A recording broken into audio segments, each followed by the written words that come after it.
If you are capable of causing depression to yourself, I'm saying this not without any concern for your illness or not due to lack of compassion, because that is the nature of what's happening to you. If you're causing depression to yourself, you are able to generate substantial amount of intense emotions and thoughts, but in the wrong direction. If you don't have very strong emotions, very intense thoughts about something, you cannot get depressed. It is just that you are generating thoughts and emotion which work against you, not for you. So you are strong enough to cause depression to yourself because for you to cause a mental illness for yourself, unless you're pathologically ill, which is just a small number of people, rest are all self-created. Most of them are self-created. A few are pathologically ill, they cannot help it. It just comes from within because of genetic and other factors. Almost everybody here,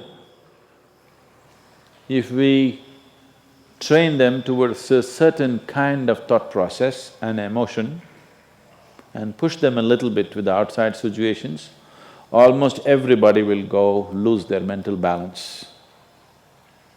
They will become clinically ill. They can be driven to madness, I'm saying, because the line between sanity and insanity is very thin.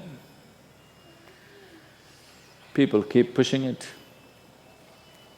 You get angry, you're pushing the line. It's a thin line. In fact, when you get angry, you know you're pushing the line. That's why the expression, I was mad at somebody. You're not mad at somebody, you're just going mad. You cannot be mad at somebody. You're just pushing your sanity, the boundaries of sanity, and moving into insanity for a certain period of time and coming back. You do one thing every day, you try this, 10 minutes a day. Try intense anger on somebody. What? You will see in 3 months' time, you will be clinically there. Yes. Just try it if you want. Because if you keep pushing the line, you go mad and you come back, you go mad and you come back, one day you're not able to come back, that's all. One day you're not able to turn back, then you're clinically ill. You must understand, even if you got angry for a moment, you're already ill. Maybe you don't get the certificate of diagnosis. They don't slap a certificate on you that you're gone, but you are going, isn't it? You think it's your right to throw tantrums, you think it's your right to get angry with people, you think it's your privilege to be depressed so that you'll get attention from somebody. You keep playing this, one day you will not be able to turn back.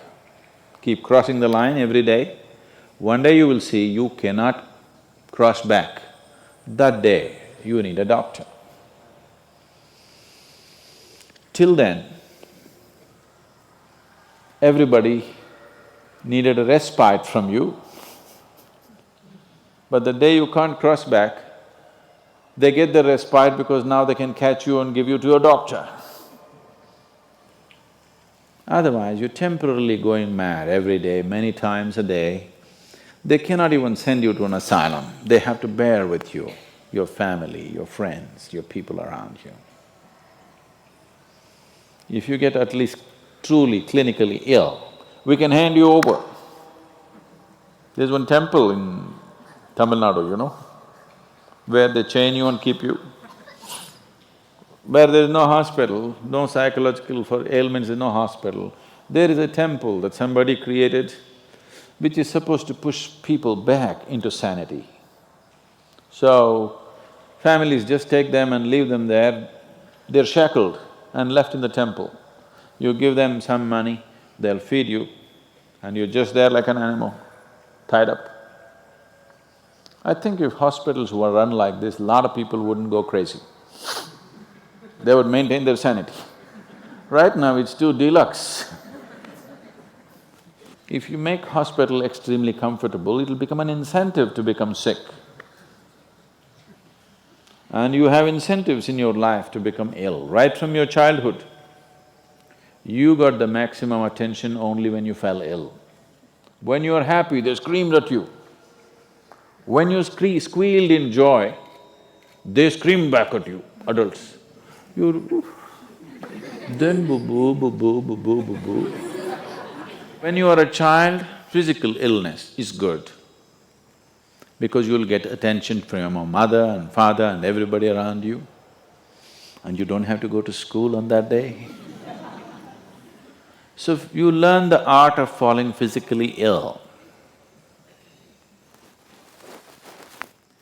But once you get married, you learn the art of becoming mentally ill. Because if you want to get attention, you go sit in a corner, act depressed, people will pay attention to you. So, you keep playing this game, one day you're not able to cross the line back. That day, you're clinically ill. Unfortunately,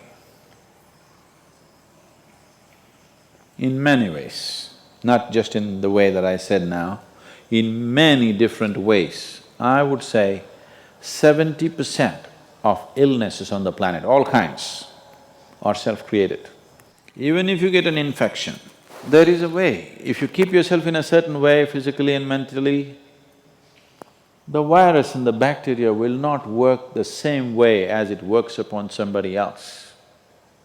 If you set yourself like this, no matter what's happening, anyway, I have to go and do this, this and this. There's no break from that. The last 29 years, I have not been able to cancel one program because I'm running temperature, I got a cold, I got this, I got that. It doesn't matter what's happening, what you have to do, you anyway have to do. You can't turn back on that. Either out of your commitment or you have a boss like that. One way or the other, if it happens, then you will see, you will not at all fall sick so often. Because if you have temperature, you still have to go. If it's summer, you still go, right? Now, a lot of people don't go. It's a little hot outside, they don't go and work. Little cold outside, they don't go and work. A little raining, they won't go and work. A snowflake, they will not go and work. This is just weather. So for every change in weather, if you have the comfort of covering yourself in a blanket and lying down, once you create that, your body will learn to fall sick as often as possible. If you just keep it this way, it doesn't matter what it is, anyway I have to go and do what I have to do, you will see your body will just bounce back as quickly as possible, even if it gets the worst kind of infections. So, you just have to set the necessary conditions for health, necessary incentives for health, both for yourself and your children if you have them. Do not set incentives for sickness. If a child is sick, observe him from a distance, never go cuddle him. He knows that's the worst time of his life and he knows he has to get well soon. And give him the best attention when he is joyful. You will see he naturally learns from within. His very chemistry will learn that it pays to be joyful, it doesn't pay to be sick. If you make this very clear to your own biology, to your own chemistry and to everybody around you, you will see people will not fall sick as often as they are right now. So set that up for yourself. You will see you will get healthy. If you can turn your mind this way, you can also turn it this way. I want you to understand this. No, I'm like this because my father abused me when I was 7 years of age. If you know all that bullshit, you can as well turn yourself around, isn't it? It's time. You must understand, mentally, physiologically, chemically, energy-wise, you must clearly understand it doesn't pay to be sick, unhappy, depressed. It doesn't pay. To be joyful and ecstatic, it pays. If you make this clear to all these people inside, they will all behave properly.